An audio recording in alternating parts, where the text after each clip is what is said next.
So I had mentioned this the other day when I was in Northeast Florida.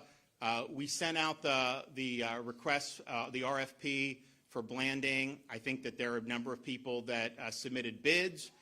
What I've told the DEM is I'm willing to do Blanding once Alligator Alcatraz is filled. And so the DHS has started moving in a significant number of people. I think you're going to, and they're starting to deport people from there too. Remember, this is not the Ritz-Carlton, okay? We're not doing this just to let people have food and shelter, although they do get that. But that's not, and all the minimum standards are upheld. But the reality is it's there to be a quick processing center so that they can, we have a runway right there, they can just be flown back to their home country. So that is the purpose of why we're doing it. And as that fills, once there's a demand, then we would be able to go for Camp Blanding. But what I don't want to do is set up Blanding if, you know, one is 60% full and then the other's 40%. I'd rather just channel everyone to Alligator since it's easier. You can add from whatever, you know, you need. But we definitely think that you can do easily 3,000 to 4,000 at Alligator Alcatraz. We have not yet received that many illegal aliens yet there, but it has grown pretty quickly. And if you think about it, we submitted our proposals, just kind of a broad policy about what we can do with the Florida Division of Emergency Management in the spring. We worked with DHS, and then finally they said, yep, if you do that, you know, that will be eligible for reimbursement. And so within a week, we had this facility set up. And I know other states are now saying they want to get in the ball game. It'll be interesting to see, you know, how quickly these other states are able to move. I think Florida has really set the standard, not only for executing missions, but doing it swiftly and doing it in ways that kind of defy people's expectations about what government can do. You think about with the Iran conflict in Israel. We had students over there. We had a lot of Floridians over there. All of a sudden, they shut down Ben Gurion Airport. You got all these rockets raining down.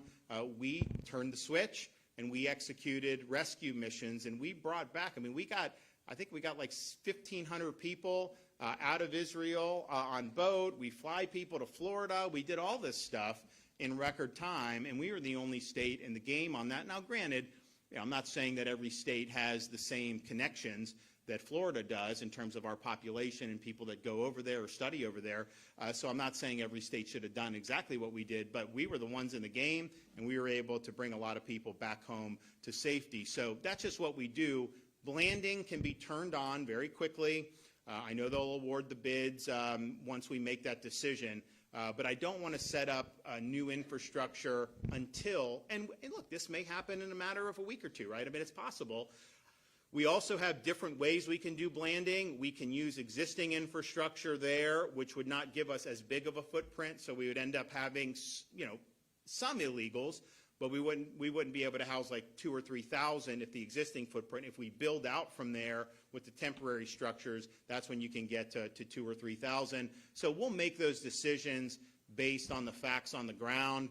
But I told these guys, even though we're getting reimbursed for it, I was like, I don't want to be creating some structure that can hold 2,000 illegal aliens, and then we end up having like 150 there after a week. And I don't think that's I don't think that's the trend. I do think DHS is doing a good job of sending. And here's the thing. These are basically like military-age males that are going to Alligator Alcatraz. I mean, like, you know, these are folks, and a lot of them have criminal records.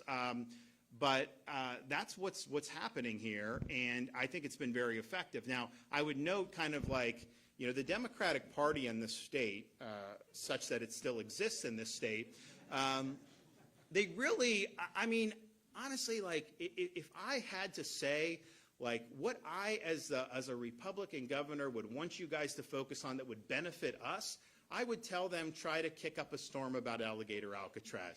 Because first of all, what they're doing is incredible, and people that have been there and seen it's a professionally run operation. But these are people that are illegally in the country. Many of them do have criminal records. Have you ever seen these Democrats in Florida fight this hard for you as an American citizen? I haven't seen that. In fact, they've opposed almost everything that we've done over these many years. And yet they're fighting tooth and nail to not have illegal aliens deported to their home country. Now, can you imagine, as an American, if you tried to illegally enter France or Japan or China, I mean, you'd be sent back. It wouldn't even be a question that would happen. You want to try to work illegally in some of those countries? No way. They would not let you. So this is just basic upholding the rule of law. I do think it'll be beneficial if you're able to have an increased pace of removals. You're going to end up with less stress on schools, less stress on hospitals, less stress on the criminal justice system. I think higher wages for American workers, particularly in some of the industries that you constantly hear. So this is just something that can be very beneficial for Floridians, and yet they want to basically put the thumb on the scale for folks here illegally to just stay in the state of Florida and stay here indefinitely. That's what they want. So I don't understand why they think this is something that is going to be effective.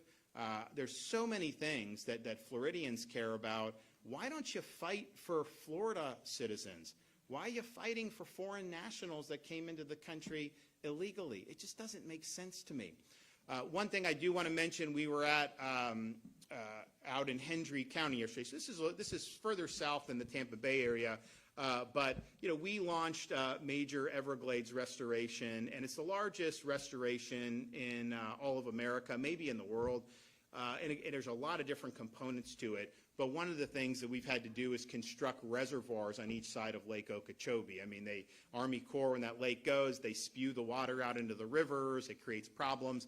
And so we've worked with the Corps to mitigate that, but ultimately they can make those decisions. So we wanted to have the existing infrastructure where you could store water, clean it, and everyone lives happily ever after. So yesterday we opened the C-43 reservoir, which is on the east side of Lake Okeechobee. And that is going to hold, they said, we did the ribbon cutting, and South Florida Water Management District said you could fit almost every Florida university inside the footprint of this reservoir.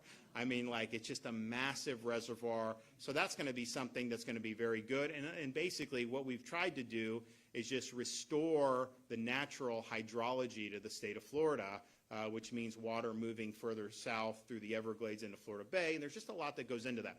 So that was a huge achievement. We also did the C-44, and the federal government has had to work with us. We got to get them in a better spot. But we did the C-44, which is on the east side of Lake Okeechobee.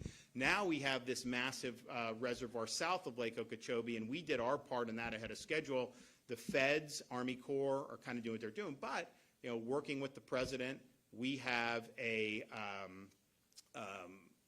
think an agreement that we're likely to arrive at where we're going to get delegated the federal responsibility for a lot of those projects. And so we'll be able to get some of those done. And so under Biden, this really slid to where this wasn't going to be done till the middle of next decade. And we want it done this decade. So I think now that's going to compress the timeline. So stay tuned on that. But we've been working really, really hard. And the president himself said, we want to empower Florida, and even the Army Corps has acknowledged, look, Florida does things quick. We get it, and we want to utilize you. So if we're able to get that agreement and then really work going forward, that will be one of the biggest achievements that any state government has ever had.